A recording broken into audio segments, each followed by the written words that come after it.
하나님의 은혜가 이 시간 온 성도들과 함께 하시기를 간절히 축원합니다.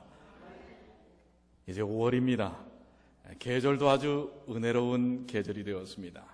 오늘 이 아침 이 안식일 하나님의 귀한 축복이 또 하나님의 귀하신 은혜가 우리 온 성도들과 함께 하시기를 간절히 축원합니다. 날씨가 따뜻해지니까 마음도 많이 이제 좀 여유가 생깁니다. 우리 인생에 있어서도 좀 이런 여유들이 더 많이 경험되어지시게 되기를 간절히 축원합니다. 여러분들 어떤 이야기를 들을 때 또 이야기의 결말을 이야기할 때 그 끝이 어떻게 되기를 원합니까? 오늘 너무나 이 새드 엔딩이 많아요. 슬픈 이야기로 끝나는 얘기들이 너무 많아서 오늘은 좀 행복하고 즐거운 얘기로 끝나면 좋겠다는 생각이 됩니다. 어떤 이야기를 들어도 드라마의 결말도 해피엔딩이 좋지 않습니까? 그래서 우리 옛 선조들도 전래 동화의 이야기들을 보면 다 끝은 어떻게 돼요? 해피엔딩으로 끝나는 것을 봅니다. 콩쥐 팥쥐 기억나십니까? 또 우리 이 서구에서 나온 동화의 신데렐라 이야기 다 뭐예요? 해피엔딩이에요? 슬픈 이야기로 끝납니까? 흥부놀부도 행복한 이야기로 끝나죠. 여러분과 저의 인생의 결말도 언제나 행복하기를 바랍니다. 그렇게 하나님께서 만들어 놓으셨어요. 사실 오늘 우리 제목에 있는 말씀처럼 하나님의 은혜가 주는 인생은 그 끝이 어떤 끝일까요? 행복할까요? 슬플까요? 여러분 그렇게 믿습니까? 믿음대로 될지어다. 여러분들 행복한 결말을 갖고 온다는 사실, 우리 본문의 말씀은 분명히 우리에게 그렇게 말씀하고 계시죠. 모든 사람에게 구원을 주시는 하나님의 은혜가 나타나 여러분과 저에게만 구원의 은혜가 나타나는 것이 아니라 누구에게까지도 구원의 은혜가 나타난다고요? 이 세상에 사는 모든 사람에게 하나님의 구원의 은혜가 나타난다는 사실을 여러분들 기억하시게 되길 바랍니다. 그래서 여러분들 잘 아시는 요한복음 3장 16절, 하나님이 어떻게 해요?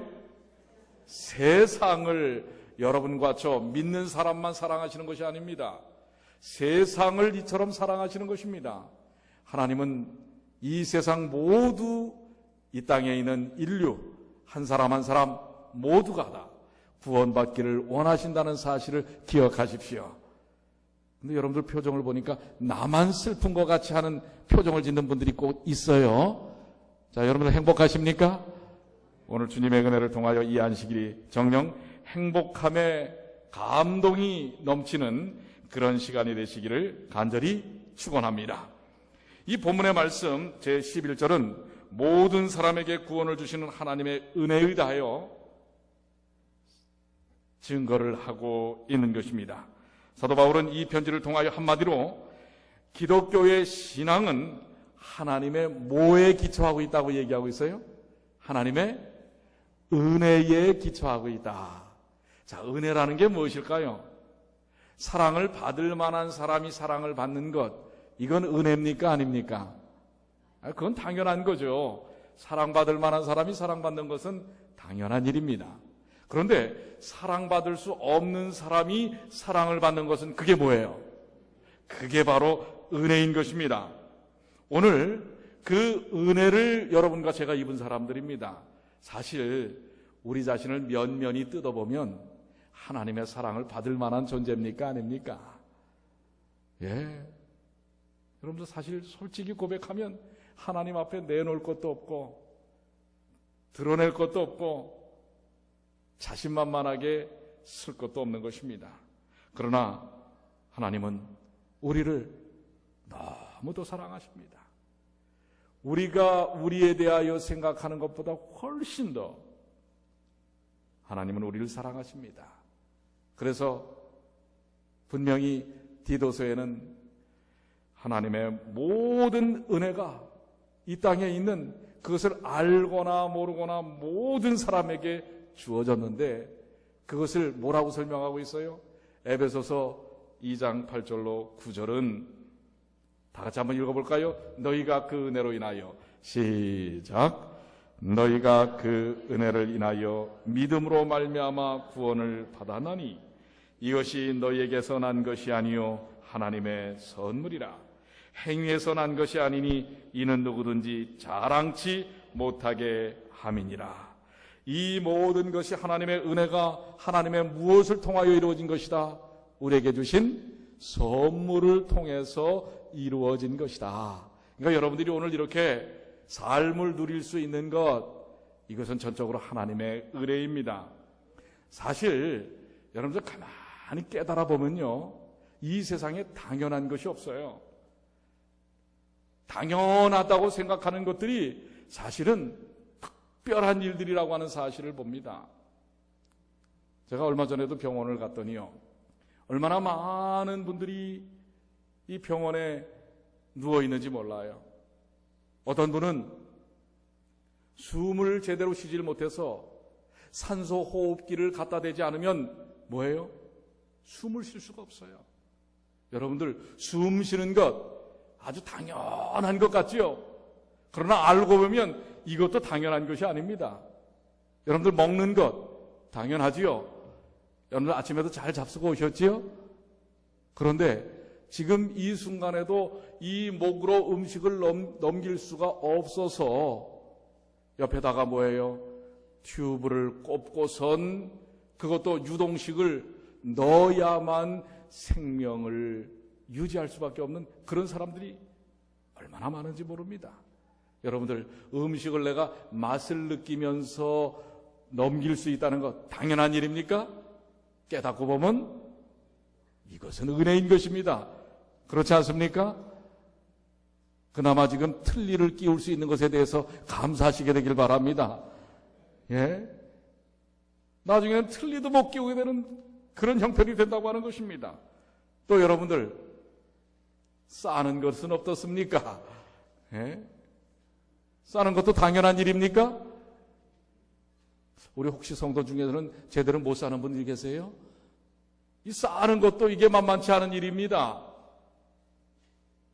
얼마 전에 우리 이 교회에 참석했던 분 중에 한 분이, 아직 우리 교회에 출석하는 분은 아닙니다. 근데 그분이 갑작스럽게 이 직장에서 건강검진을 했더니 직장암이라고 하는 선고가 내려진 것입니다. 그때까지는 이제 특별히 사업체를 지금 운영을 하는 분인데, 네 분이 아주 미국에 와서 열심히 살았습니다. 경건한 신앙인입니다. 크리스찬이에요. 그런데 갑작스럽게 그 질병이 자격이 있다는 사실을 깨닫고 어떻게 해야 할까? 그때 생각난 것이 한국에서 한 20여 년 전에 이상구 박사에 대한 기억이 있던 거예요. 그때도 몸이 좋지 않았는데 자기가 다니는 한 교회의 목사님이 당신 그러면은 이상구 박사를 한번 좀 찾아가 보라고 해서 찾아가 보지는 못했고, 그때 이상구 박사의 그 비디오 테이프와 테이프를 듣고 이제 그 뉴스타트에 대한 방법을 통해서 그때 회복이 됐다는 사실이에요. 그리고 이제 미국에 이민 와서 20여 년을 살면서 까마득하게 잊어버렸는데 요번에 뭐예요? 또 갑작스럽게 건강검진을 통해서 자기가 직장암이라는 사실을 발견한 것입니다. 근데 기도하면서 하나님, 제가 어떻게 해야 할까요? 했을 때 재림교회가 생각이 나더라는 거예요. 이상구 박사는 내가 찾아갈 수는 없지만은 이 이상구 박사가 재림교회에 이 기별을 전하고 있는 것이라는 것을 알고 그가 인터넷을 통해서 찾아 주소록에 나온 게 우리 교회 주소밖에 없다는 거예요. 전화번호가. 그래서 전화를 걸고선 찾아왔습니다. 그래서 제가 물어봤어요. 어떻게 그 직장암은 전조가 있었을 텐데 모르셨습니까? 그랬더니 이분이 글쎄 암인지는 몰랐지만은 그거 있잖아요. 그게 뭐예요? 치질. 그래서 간혹 피가 섞여 나오고 그랬는데 그냥 치질일 것이려니 했다고 하는 것입니다. 여러분, 싸는 것도 당연한 게 아닙니다. 제대로 배변이 되지 않는 것, 여러분들 깨닫고 보면 시원하게 일만 봐도 여러분들 은혜가 되는 것입니다. 그렇습니다. 알고 보면 당연한 것은 없어요. 알고 보면 모든 것이 은혜인 것입니다. 여러분들 오늘 아침에 지하철을 타고 오신 분들 계시지요? 어제 또 F트레인이 여러분들 사고가 난 것 들으셨지 않습니까? 지금 세계 곳곳에서 이러한 일들이 너무나 많이 일어나고 있습니다. 그래도 여러분들 그 큰 지하철을 여러분들이 운전하는 법을 배우지 않고 여기까지 오신 것 하나님의 은혜 아니겠습니까? 그 큰 기차를 뭐예요? 잘 편안하게 여러분들이 교회까지 올 수 있도록, 예? 여러분들이 타고 다니는 차 여러분들이 만든 거 아니에요? 여러분들이 아침에 먹었던 그 음식 여러분들이 직접 밭에서 재배하고 논에서 재배해서 나온 것이 아닌 것입니다. 깨닫고 보면 모든 것이 뭐예요? 당연한 것이 아니라 전적인 뭡니까? 하나님의 은혜라는 사실이에요. 우리 목회반에서 오늘 공부하면서 그런 얘기를 했어요. 하나님께서 우리에게 주신 그 귀하신 은혜 가운데 이 햇볕이 얼마나 찬란하고 아름다우냐고. 요즘은 곳곳에서 다 돈을 받습니다. 자기 땅도 아닌데 막아놓고선 주차료를 받고 말입니다. 들어가려고 하면 입장료를 받고 말입니다. 그런데 이 온 땅에 비춰지는 이 귀한 햇볕에 대하여 여러분들 돈 내지 않습니다. 단 5분간만 공급되지 않으면 죽을 수밖에 없는 무엇을요? 공기를 하나님은 우리에게 뭐로 주세요? 공짜로 주고 계시는 것입니다. 은혜입니까? 아닙니까? 그런데 그것만 주신 게 아니에요. 이 땅에서 사는 것만이 아니라 영원히 살 수 있는 일을 위하여 누구를 보내셨다고요? 예수 그리스도를 모든 사람에게, 여러분과 저한테만이 아니라 모든 사람에게 차별 없이 주신 하나님의 은혜를 인하여 감사하시게 되길 바랍니다. 그래서 뭐라고 얘기하고 계세요? 범사에 뭐하라? 감사할 일이 넘치지 않습니까? 감사하는 사람은 병들지 않습니다. 그래요, 안 그래요? 어떤 사람들이 주로 병이 듭니까? 참 뭐예요? 안달복달을 하고, 예? 불평을 하고, 짜증을 내고 안 된다고 생각하는 사람들 가만 보십시오. 아프지 않은 사람이 없어요. 그런데 매 순간 감사하는 사람들은 어떻습니까? 아플 겨를이 없는 것입니다. 그래서 범사에 뭐하라? 감사하라. 오늘 우리에게 베푸신 하나님의 은혜, 그 은혜를 통하여 우리의 인생을 해피엔딩으로 만들어주시는 하나님께 감사하시게 되길 바랍니다. 여러분들 아파봐야 건강이 소중한 그런 인생을 우리가 살고 있습니다. 옆에 있는 사람들이 떠나봐야 그 사람이 얼마나 소중한지를 그때서야 깨닫습니다. 그래도 감사한 일입니다. 그때라도 깨달을 수 있으니까. 여러분 옆에 있는 분들 좀 한번 좀 보세요. 손을 한번 좀 잡아주십시오. 당신이 옆에 계셔서 정말 감사합니다. 한번 좀 고백 좀 해보세요. 예? 내 곁에서 떠나지 말으세요. 예? 당신이 있어 정말 행복한 것입니다. 떠나봐야, 오늘 아침에 우리 사집사님이 그런 얘기를 한 것 같아요. 있을 때 잘하라고. 예, 정말 그렇습니다. 그런데 우리는 그런 인생이에요. 그 소중함과 감사와 은혜를 얻고 난 후에야 깨닫는 것입니다. 그래서 깨달으면 당연한 것이 없어요. 있을 때는 몰라요. 그러나 얻고 나고 보니까 그때서야 뭐예요? 소중함을 아는 것입니다. 오늘 깨달으시게 되기를 바랍니다.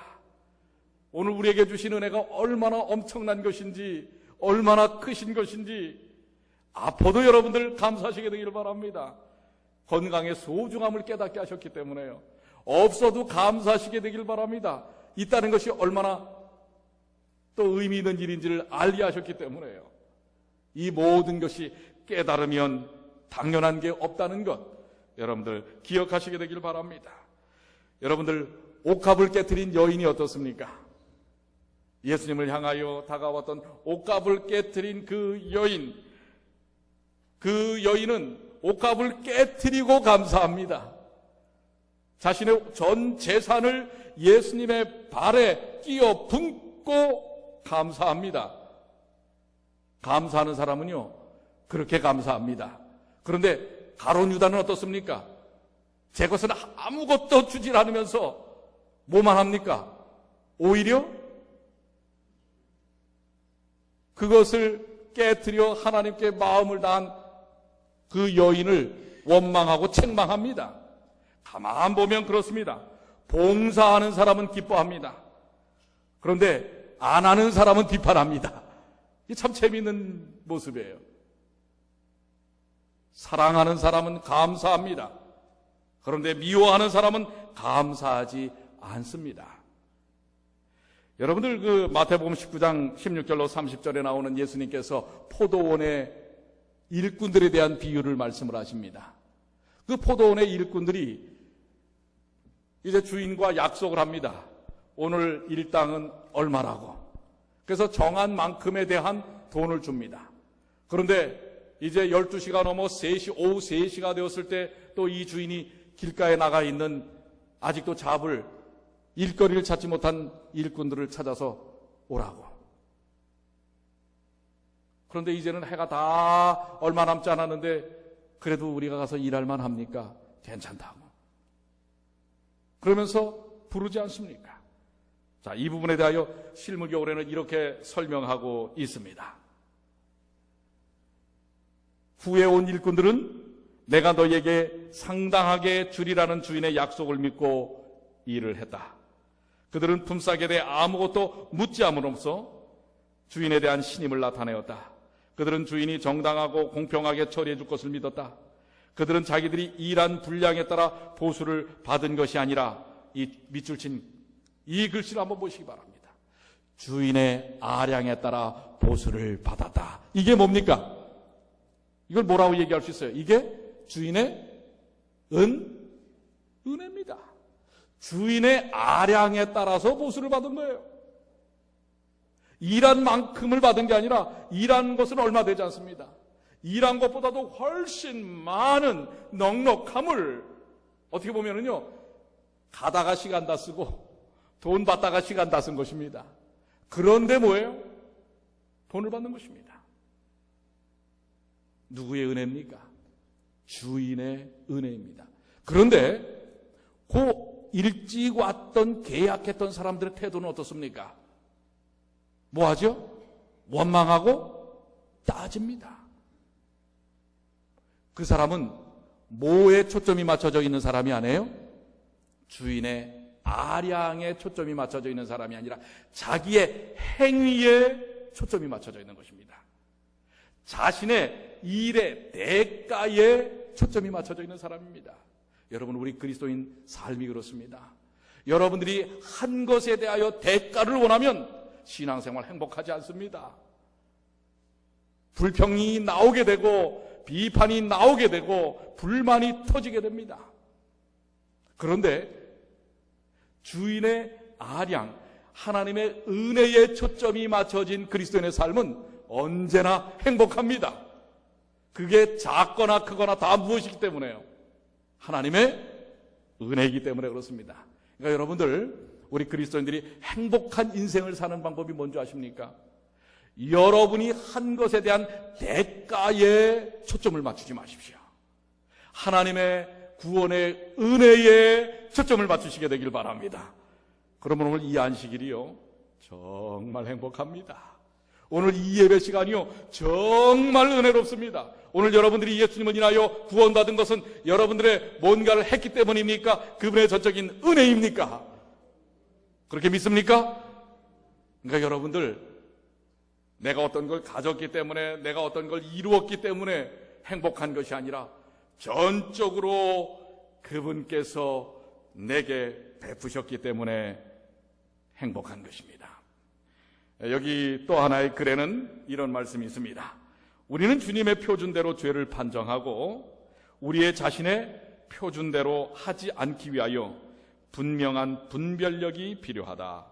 인간의 의견이 아닌 하나님의 말씀을 우리의 척도로 삼자. 우리는 생애의 큰 전쟁터에 있다. 내 판단이나 내 가치의 기준이 아니라 그분의 뭐예요? 말씀과 하나님의 은혜의 가치에다가 기준을 두면 여러분 행복합니다. 오늘 우리의 인생이 하나님의 은혜로 인하여 행복한 결말을 얻으시게 되길 바랍니다. 여러분들, 우리 그리스도인들은 이 하나님의 은혜를 통해서 살지만 어떤 문제가 딱 닥치면 하나님을 믿지 않는 사람들은 뭐로 그것을 풀어요? 뭐로 풀죠? 여러분들이 믿지를 않아 봐서 모르죠. 이 하나님을 믿지 않는 사람들은 인생의 문제가 딱 오면 그걸 뭐로 풀어요? 술로 풀지 않습니까? 그리고 그 술로 고통을 잊지만 그게 잊어지질 않아요. 그래서 계속 반복해서 술을 먹다 보면 결국 뭐가 됩니까? 알코올 중독이 되는 거예요. 그래서 나중에는 사람이 술을 먹지만 뭐를 먹는다고요? 술이 술을 먹고 결국 그러다가 쓰러져서 인생에 뭐예요? 취해져 있는 상태에서 온전한 판단과 선택을 할 수 없게 되는 것입니다. 여러분들, 그 노숙자들의 이야기를 많이 우리가 듣지 않습니까? 이 노숙자들은요, 노숙하는 것 자체, 우리가 보기에는 참 저거 어떻게 저렇게 살까 하지만은요, 신문지 하나만 덮고도 그 인생살이에서 벗어날 의지와 어떤 용기와 열정을 갖지 못한다는 것입니다. 왜요? 그 삶에 젖어가지고 거기서 벗어나면 큰일 나는 거로 생각하는 것입니다. 아니, 신문지 한 장 깔고 말해요. 무료급식하는 데서 하루 얻어먹는 것, 그 삶에서부터도 벗어나면 큰일 난다고 생각하는 것입니다. 그래서 못 벗어나는 것입니다.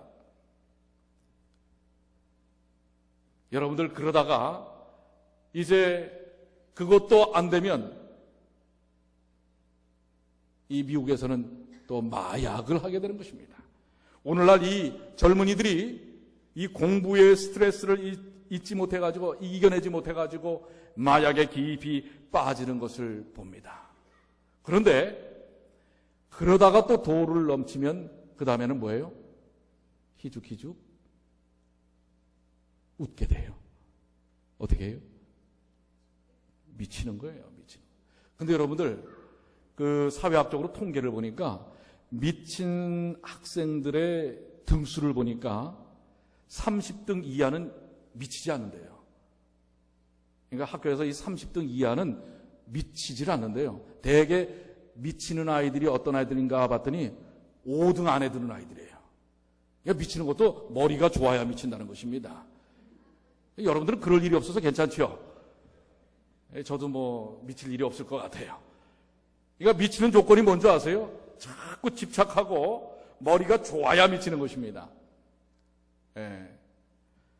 그러다가 그 결말은 여러분들 말 안 해도 알죠? 거기서 도를 넘어서면 이제 홀라당 받고 뛰어나가는 것입니다.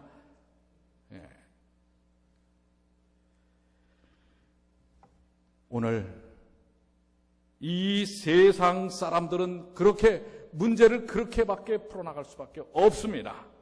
그러나 오늘 우리는 이러한 세상의 방식이 아닌 하나님의 은혜를 통하여 내가 얼마나 소중한 사람인지 내 스스로 내 안에 갇혀서 헤매이다가 미치는 인생이 아니라 내 모든 것을 하나님께 다 내어 맡김으로. 그래서 여기 분명히 디도서 2장 12절에 뭐라고 말씀하고 계십니까? 우리를 양육하시되 경건치 않은 것과 이 세상 정욕을 다 버리고 근실함과 의로움과 경건함으로 이 세상에 살고. 뭘 버리게 되냐면요, 예수를 믿게 되면 그냥 계속해서 나에게 충격을 주고 문제로 다가오는 문제 속에 갇혀서 결국은 미쳐 돌아가는 인생이 아니라, 예수를 믿는 사람들은 인생의 그 모든 청욕과 욕심을 뭐 한다고요? 뭐 한다고 그랬어요? 다 버리고 버릴 수 있는 것입니다. 그리스도인은 그런 사람들입니다. 자신의 모든 인생의 청욕을 어떻게 할 수 있는 사람들이에요? 버릴 수 있는 사람이에요. 오늘 여러분들 다 버리셨어요? 못 버리셨어요? 어떻습니까? 여러분들은 아직도 이 인생의 정욕 속에 갇혀 있습니까? 아니면 그리스도의 그 놀라우신 은혜 때문에 그 모든 것을 다 버린 삶을 사십니까? 그래서 우리 그리스도인들에게 하나님께서는 이 정욕을 다 버리는 일들을 어떻게 하라고 하냐면 양육하시겠다라는 것입니다. 길러내신다고 하는 것입니다. 적절하게 교육을 통해서 그 삶을 자라나게 하신다고 하는 것입니다. 그렇기 때문에 베드로전서 2장 1절로 2절 우리 한번 다 같이 읽어볼까요? 그러므로 시작. 그러므로 모든 악독과 모든 괴율과 외식과 시기와 모든 비방하는 말들을 버리고 갓난아이들 같이 순전하고 신령한 젖을 사모하라. 이는 이로 말미암아 너희로 구원에 이르도록 자라나게 하려 하심이니라. 우리를 자라나게 하심인데 뭘 버리고요? 모든 악독과 괴율과 외식과 시기와 비방하는 말. 여러분들, 이러한 옛 모습은 예수 믿기 전에 가졌던 모습입니다.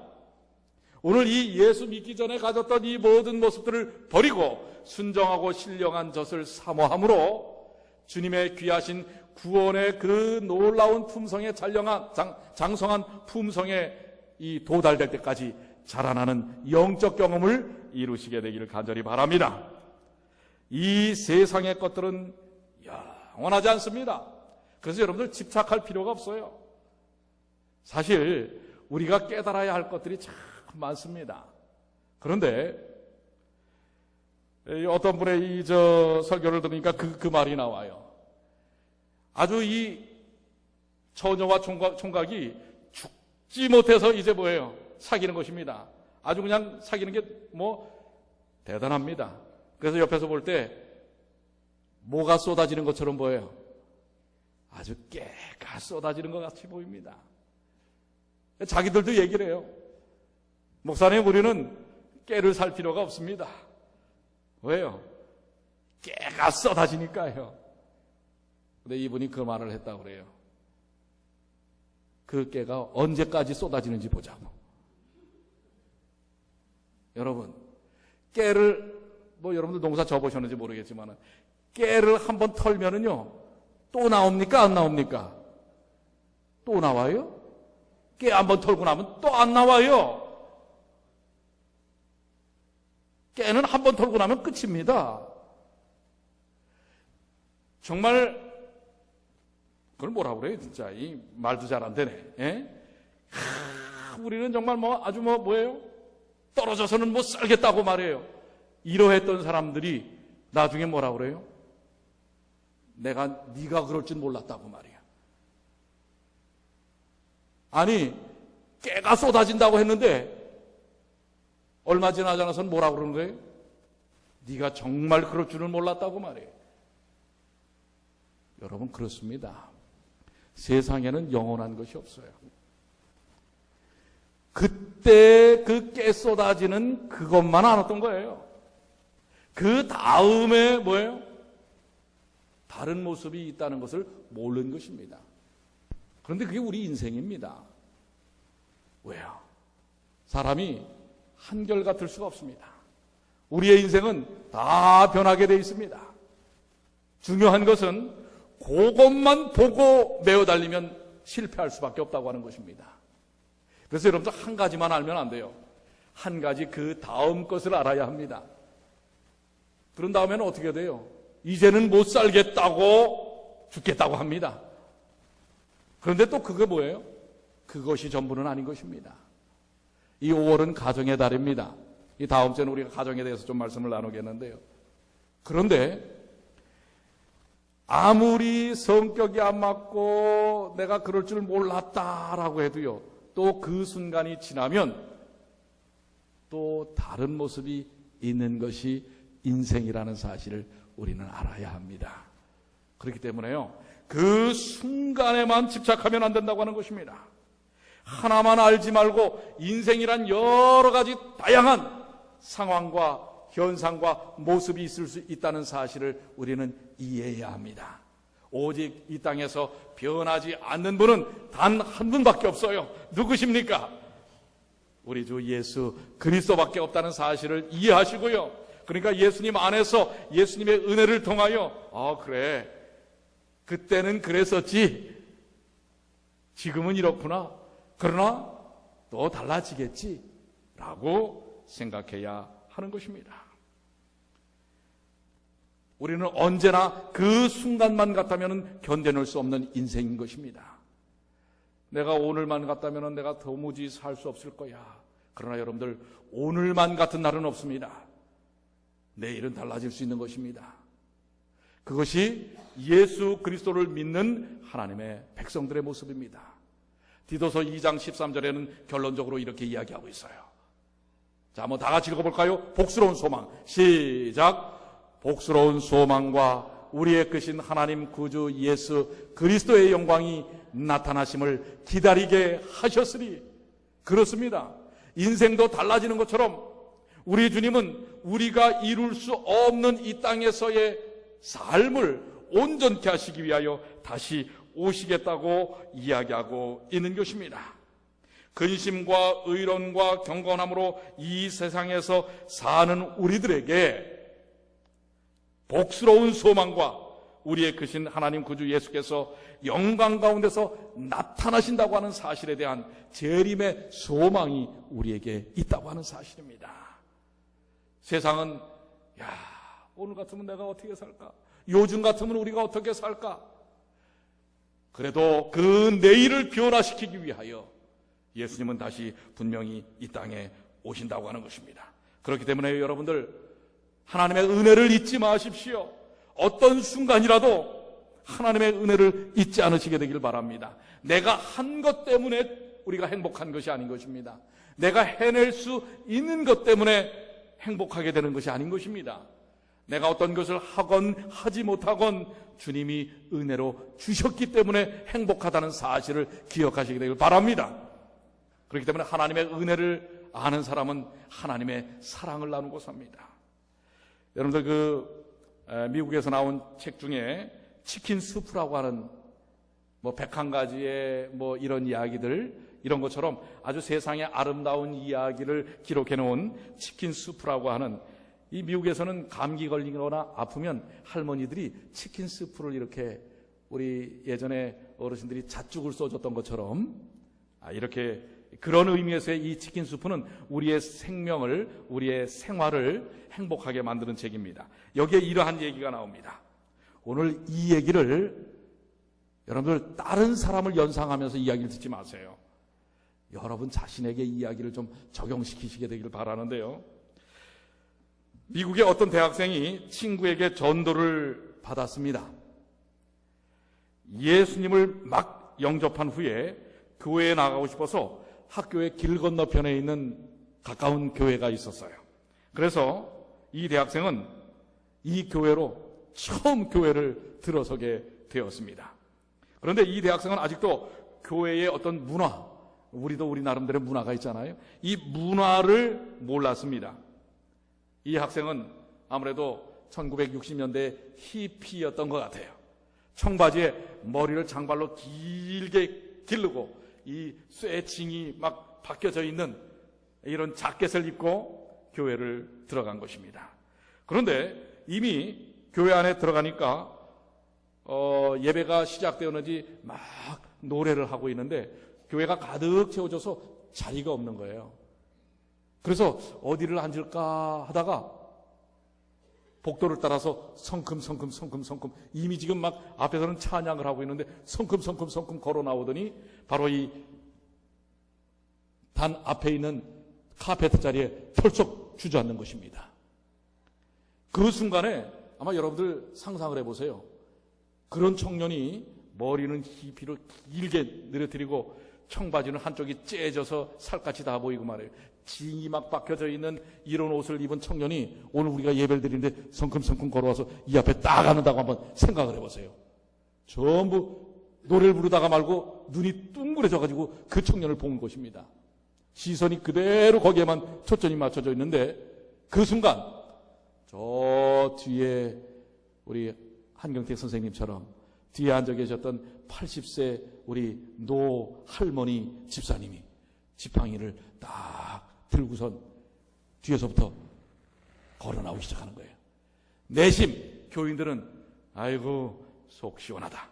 아마 할머니가 가서 지팡이라도 한 대 탁 때리면서 얘 이놈아 저 뒤에 가서 앉아. 아마 그럴 것이라고 기대를 한 거예요. 그런데 이 할머니가 지팡이를 짚고 쭉 나오시더니 그 청년 옆에다 지팡이를 딱 내려더니 그 옆에 털썩 주저앉는 것입니다. 그리고서는 자기가 들고 있었던 찬송책을 펼쳐주면서 보여주는 거예요. 그리고서는 이제 기도 시간에 이 청년의 어깨에 손을 탁 얹어서 같이 기도하는 것입니다. 조금 전까지 그게 아주 눈에 거슬렸던 교인들은 그 할머니 집사님의, 존경받는 할머니 집사님의 그 모습을 통해서 하나님의 은혜를 경험한 것입니다. 그날 어떤 의미에서는 목사님의 설교보다도 훨씬 더 깊은 감동이 온 성도들에게 가득 밀려온 것입니다. 예배 후에 어떤 교인이 그 할머니 집사님에게 물어봤어요. 집사님, 어떻게 그렇게 하실 생각을 하셨어요? 그랬더니 할머니 집사님이 하는 말, 내가 자식 기를 때 보니까 그렇게 길러야 하더라고. 책망하고 따지고 이것이 아니었습니다. 같이 마음의 눈높이를 맞춰주고 품어주는 것이었어요. 이게 바로 예수님께서 이 땅에 오신 우리를 향한 사랑입니다. 하나님의 은혜입니다. 여러분이 제가 주님 앞에 드러낼 것이 무엇이 있습니까? 그러나 우리 주님은 조용히 오셔서 우리 옆에서 우리를 품으시고 그 놀라운 사랑으로 우리를 안아주신 것입니다. 사랑과 은혜만이 사람을 변화시킵니다. 그래서 14절의 결론은 뭐예요? 그가 우리를 대신하여 자신을 주심은 모든 불법에서 우리를 구속하시고 우리를 깨끗하게 하사 선한 일에 열심하는 친백성이 되게 하려 하심이니라. 오늘 우리 어린이들 5명의 어린이들, 여러분들 이 어린이들이 이 앞에서 보여주기 때문에 박수치고 아이고 잘한다 잘한다, 여러분이 보시는 만족 때문에 이 아이들을 따뜻하게 대하지 마세요. 아이들이 저 뒤에서 떠들고 뛰어다녀도요, 눈꼬리를 세우지 마세요. 그게 진정한 사랑입니다. 그 아이 옆에 가서 왜 이렇게 뛰니? 이런 게 아니라 아이를 가서 꼭 안아주십시오.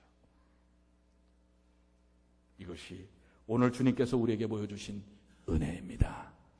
여러분들, 하나님의 은혜로 인한 하나님의 사랑은 우리의 인생을 다르게 만듭니다. 이 찬란한 5월의 이 아름다운 햇살처럼 우리를 따사롭게 만들어준다는 사실을 기억하십시오.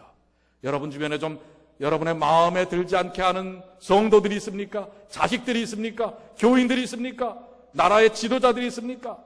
그들을 위하여 여러분을 향한 하나님의 사랑처럼, 은혜처럼 그들을 향하여 사랑과 은혜로 다가서시게 되기를 바랍니다. 오늘 그것이 여러분의 가정을 변화시킬 것이고, 여러분 자신을 변화시킬 것이고, 이 교회를 변화시킬 것이고, 이 세상을 변화시킬 것입니다. 오늘 하나님의 은혜가 주는 인생, 그 아름다운 인생을 우리 모두가 함께 주님 오시는 그날까지 소망을 가지면서 넉넉히 이겨내시는 주님의 귀한 자녀들이 되시기를 간절히 축원합니다. 이제 우리 옆에 사람의 손을